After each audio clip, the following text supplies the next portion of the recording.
IRDC Islamic research and दावा centre trust Mirzapur UP. खुतबा ए जुमा। उन्वान बगैर टोपी नमाज पढ़ना।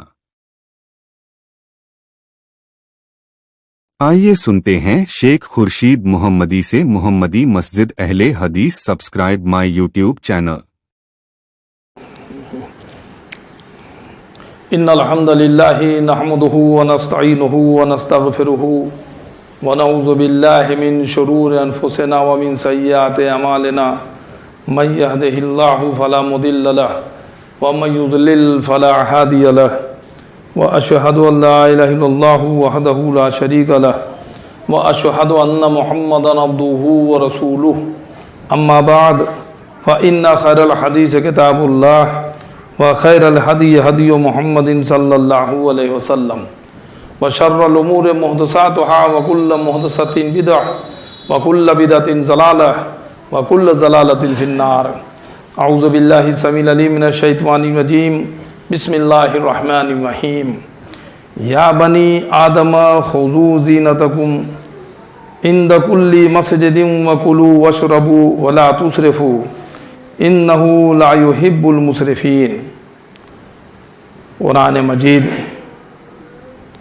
सूरे आराफ सूरे नंबर 7 आयत नंबर 31।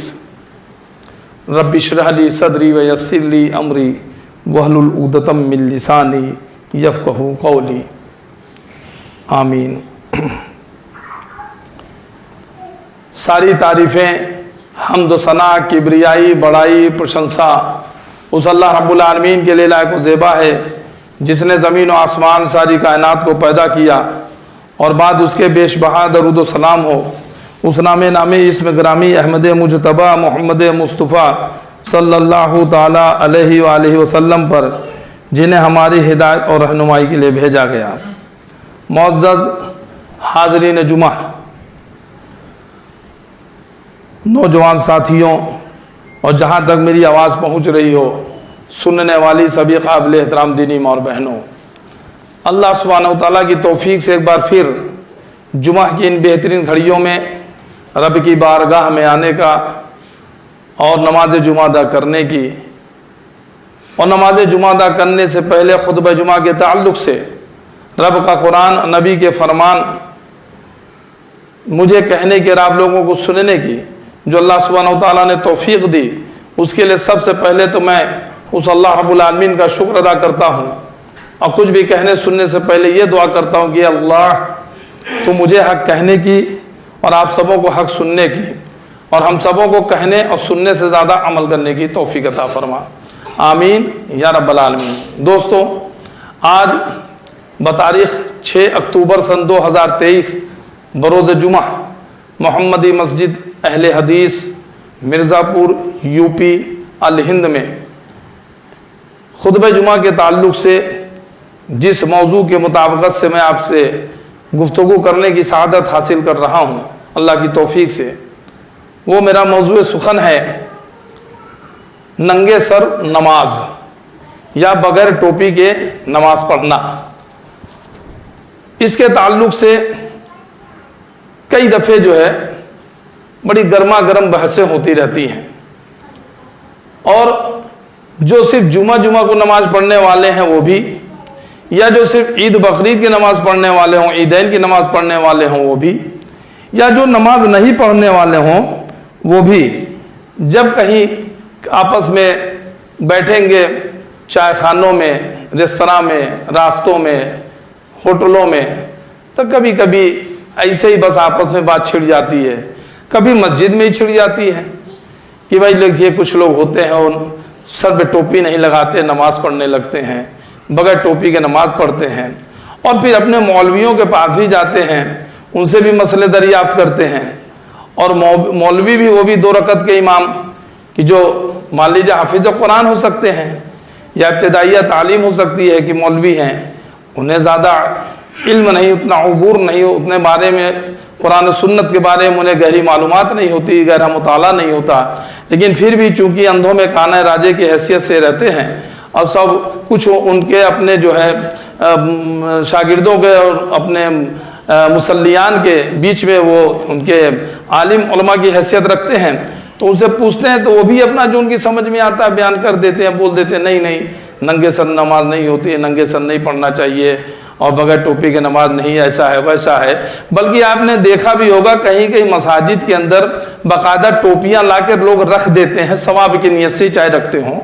कहीं कहीं तो ऐसा होता है कि वो प्लास्टिक की टोकरी की तरह टोपी होती है, कहीं तो ऐसा होता है कि बेंत की बनी हुई टोपियां होती हैं, और ऐसी छोटी सी टोपी होती है कि कभी रुकू में गए सजदे में गए तो मुसल्ली अलग और टोपी अलग हो जाती है।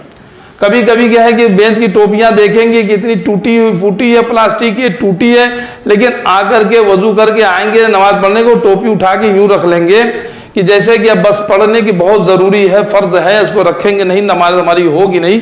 जो भी उनके नजदीक रहता है उनको इतना डरा दिया गया है, बता दिया गया है, तो बेचारे रख लेते हैं। लेकिन उनको जब कभी खुद को खरीदना हो तो वो कभी ऐसी टोपी अपने लिए कि खरीद करके अगर वो कहीं बाजार में निकलने या कहीं जाना हो कि प्लास्टिक की टोकरी की जैसी टोपी रख लें, या वो कह लीजिए कि बेंत की बनी हुई चटाई की जैसी बनी हुई टोपी रख लें और कह दो इसको पहन के जरा ससुराल में जाओ, तो जाएंगे किसी हुक्मरान के पास, किसी हुक्काम के पास, किसी ऑफिस के पास, किसी जो है ऑफिसर के पास, किसी अधिकारी के पास जाओ तो जाएंगे। कभी आपने देखा कभी अपनी लाइफ में, अपनी जिंदगी में, यहाँ कोई अधिकारी के पास, ऑफिसर के पास जा रहा हो या स्कूल कॉलेज के स्टूडेंट हो तो इस तरह की टोपी लगा के जा रहा हो? मेरे ख्याल से शायद ही कभी देखा होगा, नहीं देखा होगा। तो अपने लिए भी वो टोपी नहीं पसंद करते जो वो टोपी ले जाके मस्जिद में रख देते हैं, और या इस तरह से और बड़े ही शद्द मद के साथ ये मसला बहुत गर्म रहता है कि ऐसा लगता है कि नहीं टोपी फर्ज है, बगैर टोपी की नमाज होगी ही नहीं, ऐसा। और कहीं कहीं ऐसा भी होता है कि जो लोग समझ रहे हैं कि नहीं बगैर टोपी की नमाज हो जाती है, उसके बावजूद भी वो बिल्कुल से आदत ही बना लेते हैं कि टोपी लगाना ही नहीं है। जैसे कि उनके नजदीक ये कि नहीं बगैर टोपी को हो ही जाती है तो चलो बगैर टोपी है कि सही, समझे, तो बगैर, तो वो बिल्कुल सही आदत ही बना लेते हो। कभी कभी ऐसा भी होता है किसी किसी मस्जिद में कि सारे मुसल्ली जो है नंगे सर खड़े हो जाते हैं, एक ही किसी एक के शायद इल्ला माशाअल्लाह करो, नहीं तो पता चला किसी मुसल्ली के सर पे नहीं होती। तो कई दिन से ये मसला जो है थोड़ा आ रहा था, मतलब ये कि तो मेरे जहन में था कि नहीं इसके ऊपर भी कुछ बात आनी चाहिए। तो ये इस खुतबे के ताल्लुक से, खुतबे के जरिए से, इसलिए कि थोड़ा सा इस पर मैंने कुछ जो थोड़ी बहुत तहकीक की और इसमें जो कुछ मेरे सामने आया है वो आज आपके बीच इस खुतबे के ज़िमन में मैं रखना चाहता हूँ इंशाअल्लाह। अभी मैंने आपके सामने कुरान मजीद की सूरे आराफ सूरे नंबर 7 आयत नंबर 31 आयत नंबर 31 अभी आपके बीच मैंने तिलावत की, जिसमें अल्लाह सुब्हानहू व तआला ने इरशाद फरमाया, या बनी आदम खुजू ज़ीनतकुम इंद कुल्ली मस्जिदिन वकुलू वशरबू वला तुसरिफू इन्नहु ला युहिब्बुल मुसरिफीन, कि ऐ औलाद आदम तुम मस्जिद की हर हाजिरी के वक्त पर अपना लिबास पहन लिया करो और खूब खाओ और पियो और हद से मत निकलो, बेशक अल्लाह ताला हद से निकल जाने वालों को पसंद नहीं करता। ये आयत उस वक्त नाजिल हुई कि जब मक्का में मुशरिकान मक्का जो होते थे, जब खाने काबा का तवाफ करते थे तो नंगे होके करते थे, जिस्म पे कपड़े नहीं पहनते, जो नंगे होके तवाफ करते थे। तो ये हुआ कि नहीं इस हालत में तवाफ नहीं करने का, अल्लाह के घर में जाओ तो जरा ज़ेब ज़ीनत से जाओ, लिबास पहन के जाओ, कपड़े पहन के हैं, जैसे और जगहों पे निकलते हो, जाते हो, बाहर मतलब करते हो, तो अच्छे से जैसे अल्लाह की बारगाह में हाजिर हो तो पहन के हाजिर हो, कपड़े उपड़े पहन करके, लिबास जो है जीनत बना करके हाजिर हो। तो ये उस ज़िमन में आयत नाजिल हुई थी। लेकिन आइए इसके ताल्लुक से मुफस्सरीन ने जो कुछ लिखा है उसके ताल्लुक से आपके बीच में मैं कुछ बातें रखना चाहता हूँ। वो ये कि आयत में जीनत से जो मुराद लिबास है, इसका सबब नुजूल भी मुशरिकीन के नंगे तवाफ से मुतालिक है। इसलिए उन्हें कहा गया है कि लिबास पहनकर अल्लाह की इबादत करो और तवाफ करो।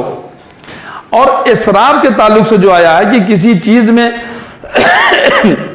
यानी ये हुक्म देने के बाद अल्लाह ताला कह रहा है कि खूब खाओ पियो और हद से मत निकलो, बेशक अल्लाह ताला हद से निकल जाने वालों को पसंद नहीं करता है। तो इसराफ जो होता है, जो हद से निकल जाना, ये किसी चीज में, हत्ता के खाने पीने में भी जो ये नापसंदीदा है। एक हदीस में नबी सल्लल्लाहु अलैहि वसल्लम ने फरमाया कि जो है कि ये फरमाया कि जो चाहो खाओ और जो चाहो पियो, जो चाहे पहनो, अलबत्ता दो बातों से गुरेज करो, इसराफ से और तकब्बुर से। यानी फिजूल खर्ची से, हद से ज्यादा गुजरने से और तकब्बुर करने से, घमंड करने से, ये तो दो चीजों से बचने का है। ये सही मुस्लिम और सही बुखारी की हदीस है। और बाज़ सल्फ का कौल ये है कि अल्लाह ताला ने इसमें जो बताया कि इस आधी आयत में सारी तिब जमा फरमा दी है। यानी बास कहते हैं कि जीनत से वो लिबास मुराद है जो आराइश के लिए पहना जाए, कि जो अपने जिस्म को ढकने के लिए, लोगों के बीच में जब निकलते हैं जाते हैं तो आराइश के लिए, ज़ेबतन करने के लिए पहना जाए, जिससे उनके नज़दीक नमाज और तवाफ के वक्त तज़य्यन का हुक्म निकलता है। इस आयत से नमाज में सत्र औरत के वजूब पर भी इस्तेदलाल किया गया है, बल्कि अहादीस की रूह से सत्र औरत घुटनों से लेकर नाफ तक के हिस्से को ढांपना हर हाल में जरूरी है, चाहे आदमी खिलवत में ही हो। ये फतेहुल कदीर के अंदर है कि आदमी चाहे खिलवत में ही हो, उनके सत्र औरत उसे ढक कर रखना चाहिए। सत्र औरत कहते हैं कि मर्द के लिए नाफ, ये नाभि से लेकर घुटने तक का हिस्सा। अगर घुटने तक का हिस्सा में लोग कभी सोचते हैं, मान लीजिए घुटना है, तो ये घुटना है तो यानी घुटने के नीचे यहां तक, ऐसा नहीं। आप ऊपर से आए, जांग से जैसे आ रहे हैं, अब ये घुटना आ गया तो ये घुटने तक हो गया। या घुटने तक जो है कि यहां तक जो है आपका ये ढका रहना जरूरी है, ये इतना ढका रहे कि ये जो है कि घुटने तक, न घुटने से लेकर के नाफ तक ये सत्र औरत है, और इसका ढका रहना खिलवत में भी जरूरी होता है। कि आदमी अगर अकेले में बेघर हो, कभी पता नहीं कोई आ जाए, अब लगे कपड़ा पहनने, ये वो कहीं निकलते निकलते या कुछ, या कोई भी, तो वो बेहतर है वो। जुमा और ईदैन के दिन खुशबू का इस्तेमाल भी मुस्तहब है, कि ये भी जीनत का एक हिस्सा है। कि जुमा के दिन में जो खुशबू वगैरह इस्तेमाल की जाती है, अतर वगैरह लगाते हैं, जो खुशबू लगाते हैं, तो ये भी जीनत में आता है। जीनत में ऐसा नहीं कि सिर्फ कपड़ा ही हो, जीनत में ये भी आता है। और आइए, नमाज में जो है, नमाज में सतर का ढांपना वाजिब है, और कंधों पर भी किसी चीज का होना जरूरी है। इसके अलावा कपड़े शरीयत में जरूरी तौर पर साबित नहीं नमाज के वक्त में। अल्लाह के नबी मोहम्मद रसूलुल्लाह सल्लल्लाहु अलैहि वसल्लम ने सिर्फ एक कपड़े में भी नमाज पढ़ी है, जैसा कि हजरत जाबिर रजी अल्लाह ताला अन्हु से रिवायत है। रावी का बयान है कि एक दिन मैं जब जाबिर रजी अल्लाह अन्हु के पास गया तो वो एक कपड़े को जिस्म पर लपेटे नमाज पढ़ रहे थे, जबकि दूसरा कपड़ा करीब रखा हुआ था। जब नमाज से फारिग हुए तो किसी ने कहा, आप एक ही कपड़े में नमाज अदा कर रहे हैं, जबकि दूसरा कपड़ा भी तो आपके पास मौजूद है। उन्होंने कहा, हाँ, मैं चाहता हूं कि तुम्हारे जैसे जाहिल मुझे देख लें। फिर फरमाते हैं, मैंने रसूलुल्लाह सल्लल्लाहु अलैहि वसल्लम को इसी तरह नमाज पढ़ते हुए देखा है। यह हदीस सही बुखारी की हदीस है। सही बुखारी की हदीस जाबिर रज़ी अल्लाह ताला अन्हु जो है फरमा रहे हैं कि एक बार जो है हुआ क्या था कि जो है जो जाबिर रज़ी अल्लाह अन्हु के पास रावी का बयान है कि गए तो देखा कि वो कपड़े के जिस पर एक कपड़ा लपेटे हुए एक कपड़ा रखा है। दो कपड़े से मुराद एक मान लीजिए तहबंद हो गया नीचे और एक ऊपर के हिस्सा में, तो दो हिस्से, दो कपड़े में नमाज पढ़ने का। अगर एक ही कपड़ा भी है तो भी आप उसको लंबी चादर हो, भाई आजकल की तरह तो था नहीं, मतलब कि सब चीजें मिले हैं और कपड़े एक से एक बन रहे हैं, सिलाई हो रही, सब वो 1400 साल पहले का दौर जो है, तो उसमें तो एक चादर हो गई, लंबी चादर है, उसको नीचे से लपेट के ले आए और ऊपर से ला करके और ये दोनों कंधों को बांधते हुए और उसको फिर पीछे कंधे के पीछे गांठ लगा के पीछे छोड़ दिए, तो एक कपड़े में भी सतर ढक जाता है, उसमें भी नमाज हो जाती है। सही बुखारी की दूसरी रिवायत में है कि मैंने रसूलुल्लाह सल्लल्लाहु अलैहि वसल्लम को एक कपड़े में लिपटे हुए उम्मे सलमा रजी अल्लाह ताला अन्हा के घर में नमाज पढ़ते देखा। इस कपड़े के दो किनारे आप सल्लल्लाहु अलैहि वसल्लम के कंधों पर बंधे हुए थे, यानी दो किनारे जो थे वो कंधों के पीछे लाके ये गांठ बंधे थे या गर्दन के पीछे जैसे आके, अब ये बंध जाएंगे तो यहाँ पे अटक जाएगा, ये भी कंधा ढक गया, ये भी ढक गया, जिस्म भी ढक गया और नीचे से भी ढक गया है, तो पता ये चला। हाँ, औरत के ताल्लुक से अगर आप पूछेंगे तो औरत के लिए नमाज में भी सर ढका होना चाहिए।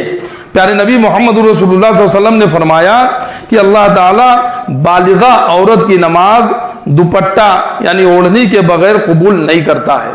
तो औरत के लिए है कि उसके लिए सर का ढांपना जरूरी है, वो दुपट्टे से जो है अपने सर को जो है वो ढांक करके रखेगी। और ये हदीस इस बात का वाज़ेह सबूत है कि मर्द की नमाज नंगे सर हो जाती है। इसके लिए ऐसा कपड़ा जरूरी नहीं कि जैसे औरतों के लिए कि दुपट्टा जरूरी हो तो मर्द के लिए भी नहीं, ऐसा जरूरी नहीं है, जबकि औरत के लिए जरूरी है। वरना नबी करीम सल्लल्लाहु अलैहि वसल्लम ये कह देते कि मर्द और औरत की नमाज नंगे सिर नहीं होती।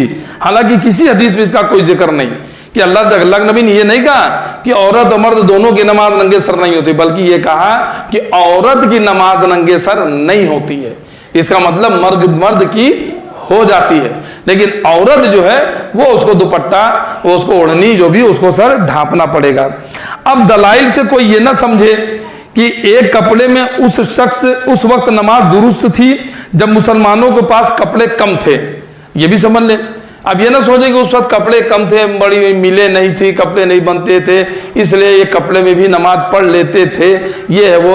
या कभी कभी जो गैर मुस्लिमीन की तरफ से कहा जाता नहीं कि वजू करते हैं तो मुसलमान लोग जो चुल्लू में पानी लेके ऐसे ऐसे गिराते हैं, कि चूंकि वहां पे रेगिस्तानी एरिया पानी कम था, इसलिए तबीयत थोड़ा सा पानी लेके इसे गिरा लेते थे और उसी से अपना धो ले, यानी कि उनके यहाँ पानी कम था या इस तरह की। तो ऐसे ये ना दलील समझे कि कपड़े कम थे तो इसलिए जो है कि ऐसा होता था। और जब मुसलमानों के पास कपड़े कम थे, अब जब अल्लाह ताला ने वसअत दे दी है कि अब तो बहुत बक्का कपड़े में, तो सर ढांपना वाजिब हो गया।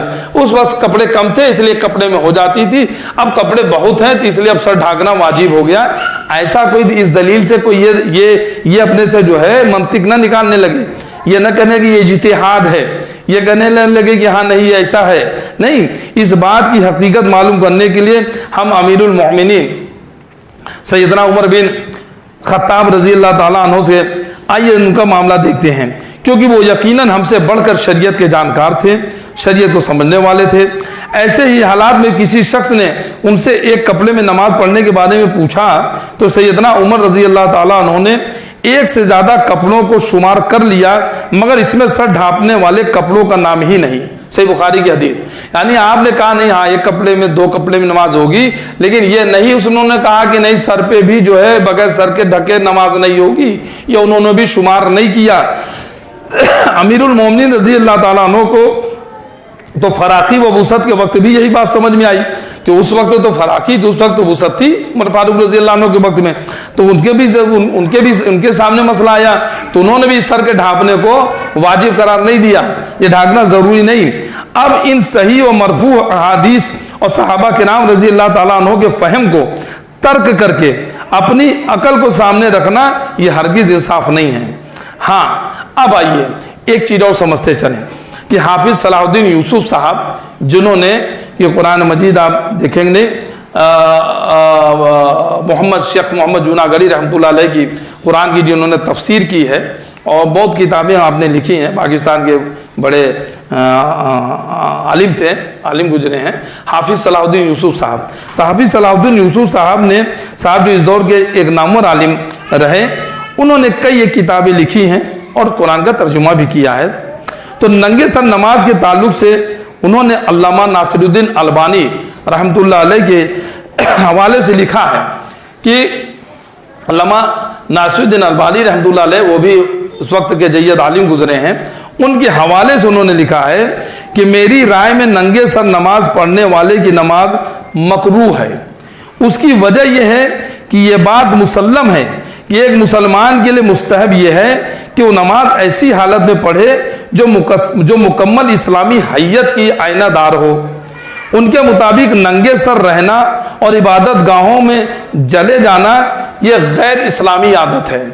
उन्होंने कहा कि अल्लामा अलबानी रहमतुल्लाह के हिसाब से कि उन्होंने कहा कि जो एक मुसलमान की जो हैयत होनी चाहिए वो ये हो जैसे कि नबी सल्लल्लाहु अलैहि वसल्लम और सहाबा रहते थे, तो उनके यहाँ क्या अमामा भी होता था, कपड़ा भी होता था, ढके रहते थे। अभी आगे वो हदीस ला रहे वो, तो इन्होंने ये कहा कि वो इसे एक इस्लामिक जो है वो जो है तौर तरीका वो यही है कि एक मुसलमान अगर रहता है कुर्ता पैजामा आज के टोपी लगा है तो लगता है कि हाँ दाढ़ी वगैरह लगे कि हाँ ये मुसलमान है, लेकिन एक मुसलमान अभी अगर बगैर टोपी के और बगैर दाढ़ी के और बगैर ऐसे अगर रहे तो नहीं, पता नहीं चलता कि अब्दुल्ला है, अब्दुल रहमान है, कि रामचंद्र है, हनुमान प्रसाद है या कौन है, पता नहीं चलता। तो वो कह रहे हैं कि ये इस्लाम, ये जो है गैर इस्लामी आदत ये जो आई है मुसलमानों के अंदर, ये चूंकि हुकूमत जो है, जो कि गैर इस्लामी हुकूमत है, तो गैर इस्लामी हुकूमत में उनके बीच में रहने की वजह से मुसलमानों के अंदर चीजें आई हैं। अगर इस्लामी हुकूमत हो, इस्लामी शरीयत हो और सब चारों तरफ उसी चीज का अगर बोलबाला हो, वही वो पहनावा हो, वही रहन सहन हो, वही ऐसा, तो आदमी फिर बेनमाजी भी नहीं रहेगा, चेहरे पे दाढ़ियां भी रहेंगी, सर भी ढके होंगे वो। लेकिन चूंकि ये गैर इस्लामी हुकूमत में रहने की वजह से उसका भी असर लोगों को जो है वो आ जाते हैं, और उनके हुकूमत के तले रहने की वजह से मुसलमानों में फैल गई है। नंगे सर रहने का कोई जवाज नहीं, क्योंकि ये सलफ के इस्लामी उर्फ के खिलाफ है। उन्होंने नंगे सर नमाज पढ़ने के बाबत एक सवाल के जवाब में चंद अहादीस का भी तस्करा किया है, वो भी समझ लें कि जब सब पूछा गया कि नंगे सर नमाज पढ़ने के ताल्लुक से, तो उन्होंने कुछ हदीसें भी बयान की हैं। वो क्या है कि हजरत अम्र बिन उमैया जमरी रजी अल्लाह ताला अन्हो से रवायत है, मैंने नबी सल्लल्लाहु अलैहि वसल्लम को देखा, आप अपने कपड़ों और मोज़ों पर मसह करते थे। ये सही बुखारी की हदीस, यानी कपड़ों पर, अपने मोज़ों पर और पगड़ी पर मसा करते थे। तो पता ही चला, जैसे अगर आप वजू करके मोजा पहने हैं तो फिर आप मोजा उतार के पैर धोने की जरूरत नहीं, अगर फिर दोबारा वजू की जरूरत पड़े तो आप मोजे पे मसा कर सकते हैं। इसी तरह से अगर आपने वजू करके पगड़ी भी बांधी है तो आप पगड़ी के ऊपर भी, पेशानी पे और पगड़ी पे से मसा कर सकते हैं। तो अल्लाह के नबी सल्लल्लाहु अलैहि वसल्लम के ताल्लुक से कि हजरत अम्र बिन उमैया ज़मरी रज़ियल्लाहु अन्हु से रिवायत है कि मैंने नबी सल्लल्लाहु अलैहि वसल्लम को देखा कि आप अपनी पगड़ी और मोज़ों पर मसह करते थे, कि जब वो वजू करते तो मसह करते थे पगड़ी पर और मोज़ों पर। इससे ये पता चलता है कि आप सल्लल्लाहु अलैहि वसल्लम अमामा बांधते थे, पगड़ी बांधते थे। दूसरी हदीस ला रहे हैं, हजरत मुगीरा बिन शोबा रजी अल्लाह ताला अन्हु से रवायत है, नबी सल्लल्लाहु अलैहि वसल्लम ने मोज़ों पर, अपने सर के अगले हिस्से पेशानी पर और अपनी पगड़ी पर मसा किया। यानी नबी सल्लल्लाहु अलैहि वसल्लम ने जब मसा किया तो अपने मोज़ों पर भी किया, जब पैर की बारी आती थी, और जब सर की बारी आती तो अपने पेशानी पर और अपने पगड़ी पर भी मसा किया। तो पता ही चला कि पगड़ी पर भी मसा किया जा सकता है जैसे मोज़ों पर। और अल्लाह के नबी सल्लल्लाहु अलैहि वसल्लम पगड़ी यानी अमामा बांधा करते थे। हजरत ये हदीस सही मुस्लिम की हदीस है, ये जो भी आपके सामने मैंने पढ़ी, हजरत मुगीरा बिन शोबा रज़ी अल्लाह ताला अन्हु से जो रिवायत है। तो नबी हजरत बिलाल रज़ी अल्लाह ताला अन्हु फरमाते हैं कि रसूलुल्लाह सल्लल्लाहु अलैहि वसल्लम ने मोज़ों और पगड़ी पर मसह किया। ये हजरत बिलाल रज़ी अल्लाह अन्हु की हदीस, ये भी जो है ये सही मुस्लिम की हदीस है। इसके अंदर भी मौजूद है कि हजरत बिलाल रज़ी अल्लाह ताला अन्हु से रिवायत आ रही है कि आप सल्लल्लाहु अलैहि वसल्लम ने मोज़ों पर और पगड़ी पर मसा किया। हजरत अम्र बिन हरीस रज़ी अल्लाह ताला अन्हु फरमाते हैं कि रसूलुल्लाह सल्लल्लाहु अलैहि वसल्लम ने इस हाल में लोगों को खुतबा दिया कि आपके सर मुबारक पर काली पगड़ी थी। सही मुस्लिम की हदीस ये भी आ रही है कि आपने खुतबा दिया, प्यारे नबी मोहम्मद रसूलुल्लाह सल्लल्लाहु अलैहि वसल्लम ने कि जो है नबी इस हाल में खुतबा दिया कि आपके सर मुबारक पर काली पगड़ी थी। तो पता ये चला कि आप वसल्लम जब खुतबा देते तब भी आपके सर पर अमामा होता था, जब आप खुतबा देते तब भी आपके सर पर पगड़ी होती थी, जब आप वजू करते तब भी पगड़ी होती थी। तो जब वजू के वक्त पगड़ी, खुतबे के वक्त पगड़ी, तब ऐसा कि नमाज के वक्त उतार दिया करते थे हर नमाज में, ऐसा भी नहीं। तो जो है कि पता ये चला कि आप सल्लल्लाहु अलैहि वसल्लम की ये सुन्नत रही है कि आप सल्लल्लाहु अलैहि वसल्लम ने इसको पसंद फरमाया कि सुन्नत रही कि आप पगड़ी भी पहनते थे, मोज़ा भी पहनते थे। नबी करीम सल्लल्लाहु अलैहि वसल्लम फतेह मक्का के दिन मक्के में दाखिल हुए तो आपके सर मुबारक पर काली पगड़ी थी। जब आप सल्लल्लाहु अलैहि वसल्लम फतेह मक्का के मौके पर आए तो पता चला कि उस वक्त भी, सही मुस्लिम की हदीस है कि आपके सर पर काली पगड़ी थी। तो नबी सल्लल्लाहु अलैहि वसल्लम की ये आदत थी, ये आदत में शुमार समझिए, ये आप सल्लल्लाहु अलैहि वसल्लम की सुन्नत है कि अमामा बांधना, पगड़ी बांधना। तो अगर लोग अमामा बांधते हैं, पगड़ी बांधते हैं, ये भी एक अच्छी चीज है, सुन्नत है ये, है तो आप वो भी बांध सकते हैं। हजरत अब्दुल्ला बिन उमर रजी अल्लाह ताला अन्हु फरमाते हैं कि नबी करीम सल्लल्लाहु अलैहि वसल्लम जब पगड़ी बांधते थे तो उसका किनारा दोनों कंधों के बीच पीछे छोड़ देते थे, उसका किनारा दोनों कंधों के बीच पीछे छोड़ देते थे। ये जामे तिरमिजी, ये जामे तिरमिजी की हदीस, जामे तिरमिजी के अंदर प्यारे नबी मोहम्मद रसूलुल्लाह सल्लल्लाहु अलैहि वसल्लम की ये बात मौजूद है कि जिसमें फरमा रहे हैं कि हजरत अब्दुल्ला बिन उमर रजी अल्लाह अन्हु कि नबी करीम सल्लल्लाहु अलैहि वसल्लम जब पगड़ी बांधते थे तो उसका किनारा दोनों कंधों के बीच पीछे जोड़ देते थे। यानी कि जब उसका किनारा जो होता है, जो बांधने के बाद जो उसका कुछल्ला या दुम जो भी किनारा निकलता था, तो उसको ला के दोनों कंधों के बीच छोड़ते थे पीछे। ऐसा नहीं कि औरतों के जो है बाल की तरह ला के सामने रख लिए या किनारे इधर साइड में लटका दिए, नहीं, दोनों कंधों के बीच पीछे जो है वो छोड़ते थे। ये सुन्नत तरीका है। तो हाफिज सलाहुद्दीन यूसुफ साहब ने आगे लिखा है कि नबी करीम सल्लल्लाहु अलैहि वसल्लम के ज़माने में मुसलमानों का आम शेवा जो था, जो आम तरीका था, वो क्या था कि सर को ढांप कर ही रखना था। हाजी को हालत हराम में सर ढकना मना है, हाजी के लिए मना कर दिया कि यहाँ पर नहीं ढकना है। क्या यहाँ पर अहराम के में है तो यहाँ पर सर नहीं ढकना है, तो हाजियों के लिए मना है। हालत अहराम में सर ढांपने से रोकने का मतलब यह है कि आम हालत में भी ये चीजें उनके लिबास का हिस्सा थी। जब अहराम की हालत में मना किया गया, इसका मतलब कि उसके अलावा वो सर ढका करते थे, इसीलिए तो मना किया गया कि उस वक्त मत ढांकना। अगर नहीं ढाकते हो तो क्या कहते, हर आदमी के नंगे सर रहने ही है, तो उस वक्त क्यों कहते कि ना मत ढाको। तो पता चला कि आदत थी, लोगों का आम शुमार था। हाँ, ये था कि अगर टोपी नहीं है, अमामा नहीं है, सर खुला है, तो उसके बगैर नमाज नहीं होगी। नहीं, नमाज खुला है, नमाज के टाइम में टोपी ढूंढ रहे हैं, रुमाल ढूंढ रहे हैं, गमछा ढूंढ रहे हैं, नहीं कुछ मिला तो चाहे रुमाल उठा करके रख लिए, इसे फंसा दिए, अभी रुकू में गए तो रुमाल अलग वो अलग, या कोई ये फर्ज नहीं है, वाजिब नहीं है, जरूरी नहीं है, लेकिन ये इस्लामी एक शियार है, ये इस्लाम की तरीका है, नबी सल्लल्लाहु अलैहि वसल्लम की सुन्नत रही है कि जो है सर को ढांपना, अमामे का बांधना, या इस तरह से। तो हालत हराम में सर ढांपने से रोकने का मतलब यह है कि आम हालत में भी ये चीजें उनके लिबास का हिस्सा थी, वरना उससे रोकने की कोई जरूरत ही नहीं थी। और उन चीजों में जहां कमीज, शलवार और मोजे हैं, वहीं पगड़ी और टोपी भी है। अल्लाह तबारक व तआला का फरमान है कि हर नमाज के वक्त अपनी जीनत अख्तियार करो।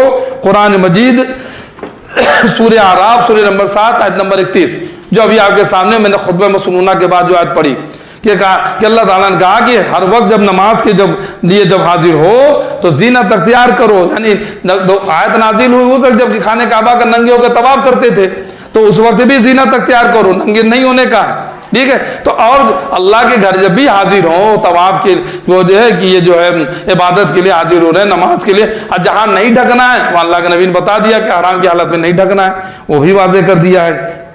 अल्लाह ताला का फरमान, इस आयत का मफहूम वही लिबास है जो नबी करीम सल्लल्लाहु अलैहि वसल्लम और साहबे कराम का आम लिबास था, क्योंकि उन्हीं का लिबास वो जीनत है जिसे अख्तियार करने का हुक्म दिया गया है।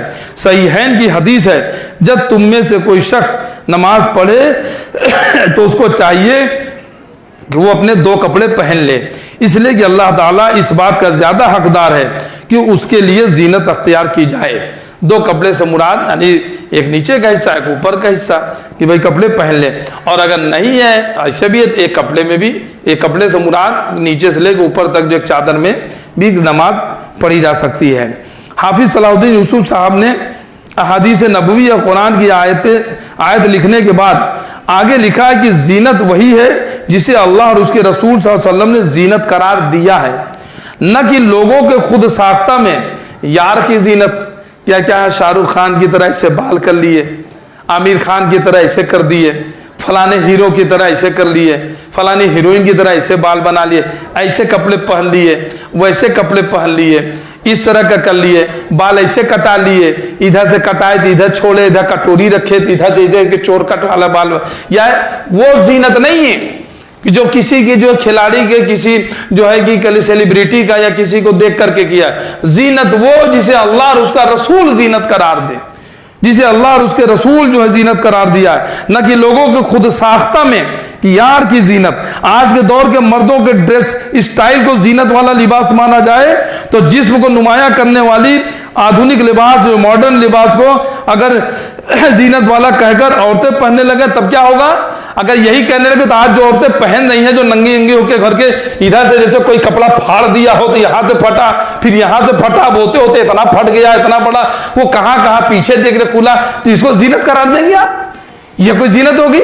ये किसी फिल्म को देखकर, किसी मॉडर्न को देखकर, किसी खिलाड़ी को देख करके जो है इस तरह के कर करें तो जीनत अख्तियार करो का मुराद ये ना आदमी समझ लें कि कुरान में अल्लाह ने कहा जीनत अख्तियार करो तो हम जीनत अख्तियार करके फाटा फूटी फाड़ फूट के इधर डिजाइन बना के चल रहे, नहीं।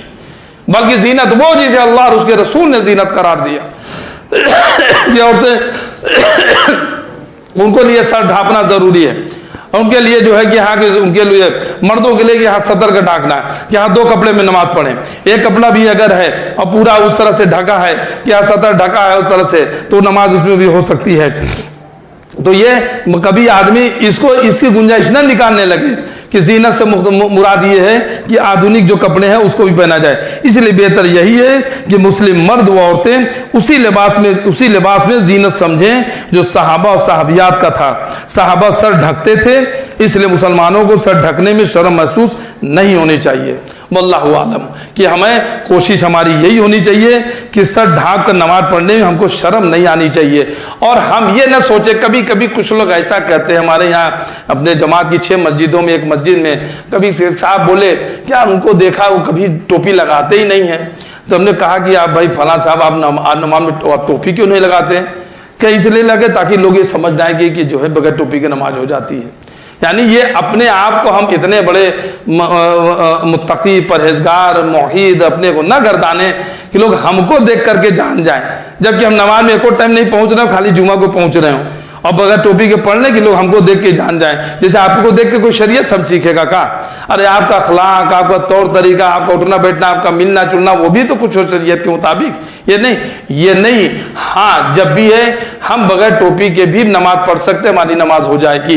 लेकिन एकदम से आदत ही बना लेना, आप देखिए मदरसों में बच्चों को पढ़ाया जाता है, कभी किसी पे आप देख लीजिए सल्फी इदारों वगैरह में, और भी देखिए हनफी इदारे में भी, कि उनके यहाँ भी देखिए क्या बच्चों को शुरू से तालीम दी जाती है क्या कि सर ढांकने का, नहीं ढांकने पिटाई करेंगे, डांटेंगे, मारेंगे, जो भी करना होगा है तब भी की जाएगी। नहीं टोपी लगाने का, तो सर ढांकने का नहीं होगा तो गार्जियन को चाहे वो कॉल करे, क्या नहीं बगैर टोपी की नमाज हो जाती है तो बगैर मदरसे में भी बगैर टोपी की पढ़ाई हो जाएगी है? नहीं, उनका एक उन्होंने एक डिसिप्लिन बना रखा है कि बच्चे अभी से जब तरबियत में रहेंगे तो बड़े होकर, इसलिए हमको भी अपने बच्चों के ये तरबियत देनी चाहिए कि हाँ बेटा बगैर टोपी की भी नमाज हो जाएगी, कोई बात नहीं नहीं है, और अगर है तो नहीं इसको लाके दे भी नहीं कि अभी टोपी भी लगाए। तो ये और इस तरह के एक आम चलन बना लेना, एकदम आदत बना लेना कि हम लगाएंगे ही नहीं, तो ये भी थोड़ा सा हद से तजावुज नहीं करने का, इसमें बचने का, परहेज करने का।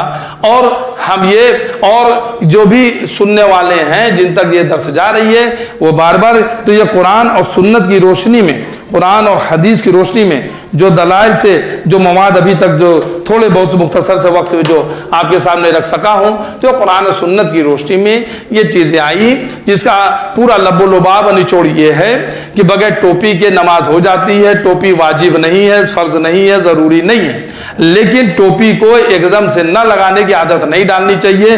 और नबी सल्लल्लाहु अलैहि वसल्लम की सुन्नत रही है और सुन्नत को जो है उसको बिल्कुल पामाल भी नहीं करना चाहिए कि बिल्कुल किसी सहाबा से किसी से ऐसा नहीं है वो टोपी लगाते ही नहीं थे, या कभी कभी ईदैन में लगा लेते या जुम्मा में लगा लेते या कभी और खास मौके पे, ऐसा नहीं, वो एक आम उनके यहाँ एक रिवाज था। इसीलिए जो है जो कि कह लीजिए कि एहराम की हालत में जो हाजियों को लिए कहा गया कि सर नहीं ढांकना है, जिसका मतलब कि वो गैर एहराम की हालत में सर ढांकते थे, तो इसलिए उनको कहा गया कि इस वक्त नहीं ढांकना, सर खोल के रखना है। जहां पे खोलने का था वहां नबी ने हुक्म दे दिया, वहां बता दिया यहाँ खोलने का है।